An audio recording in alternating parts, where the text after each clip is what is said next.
Hello good morning student. अभी थोड़ा सा दिक्कत हो गया क्योंकि वीडियो थोड़ी सी लंबी हो गई थी, बहुत मतलब हैवी हो गई थी। 48 मिनट की वो हो गई, मुझे पता नहीं चला क्योंकि कुछ चीज़ें थी जो बतानी थी उसमें। तो इसलिए अभी मैंने क्या किया है कि मैं एक दूसरी वीडियो बना रही हूँ ताकि मैं उसे अभी आपको दे पाऊँ। तो जो मैंने नोट्स लिख रखे थे वही मैं आपको एक बार बता देती हूँ कि उनका मैंने क्या मतलब था। देखिए, ग्रामर सबसे पहले हमें देखना है कि ग्रामर होती क्या है। हमें सबसे पहले यही तो देखना पड़ेगा कि बेसिकली ये चीज़ है क्या।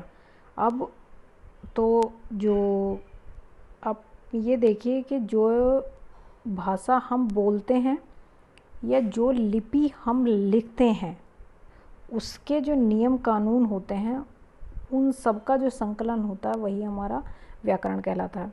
जैसे मैंने एक सेंटेंस लिखा है, ये सुरेश स्कूल जाता है, ठीक है।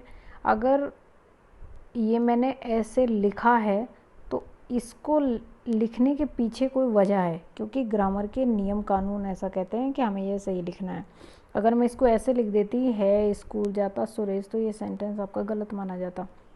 व्याकरण बनाने की हमें ज़रूरत क्यों पड़ी? वो ज़रूरत इसलिए पड़ी क्योंकि किसी भी भाषा के लिए ऐसा तो है नहीं कि इंग्लिश सिर्फ भारत में ही है या अमेरिका में ही है या 2-4 देश में ही है, पूरी दुनिया में है।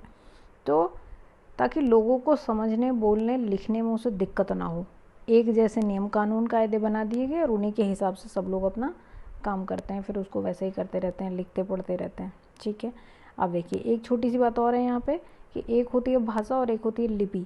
जो मैं अभी बोल रही हूँ ये भाषा है, और भाषा जो है एक आदान प्रदान का, अपने विचारों के आदान प्रदान का एक माध्यम है। आप सोच के देखिए, 1 मिनट के लिए अगर भाषा को हम अपने यहाँ से हटा देते हैं दुनिया से, तो फिर दिक्कत होगी। हम अपनी ना तो हम किसी के विचारों को समझ पाएंगे, सुन पाएंगे, और ना ही हम अपने विचारों को किसी दूसरे तक पहुँचा पाएंगे, है ना। तो उससे प्रॉब्लम है। इसीलिए जो बोली जाती है उसे कहा जाता है भाषा। सारे जो हम इशारे करते हैं, आँख से करते हैं या हाथ से करते हैं या दूसरे किसी अपने बॉडी पार्ट से करते हैं, इस तरह का आँखों से करते हैं, वो जो होता है वो सब भाषा में आता है, ठीक। और उसी भाषा को जब हम लिखते हैं तो वही कहलाती है हमारी लिपि। ये वाली जो लिपि कहलाती है वही हमारी। जैसे जैसे मैंने अभी बोला सुरेश स्कूल जाता है, तो ये भाषा है। और जब मैंने इसको लिखा तो इसे मैंने ऐसे लिखा, ठीक। जब मैंने बोला तो ये भाषा थी हिंदी, और जब मैंने इसे लिखा तो ये हो गई देवनागरी लिपि। हर लिपि में जितने भी अक्षर होते हैं उनको बनाने का अपना एक पर्टिकुलर तरीका होता है, उसी तरीके से वो शब्द बनाए जाते हैं। अलग अलग भाषा में हो सकता है उन शब्दों का मतलब एक जैसा हो। जैसे आप उर्दू देखिए, उसमें अलिफ है, उसका भी मतलब ए होता है, और इसमें जो ए है उसका भी मतलब ए होता है, लेकिन दोनों के बनाने का तरीका एकदम अलग है।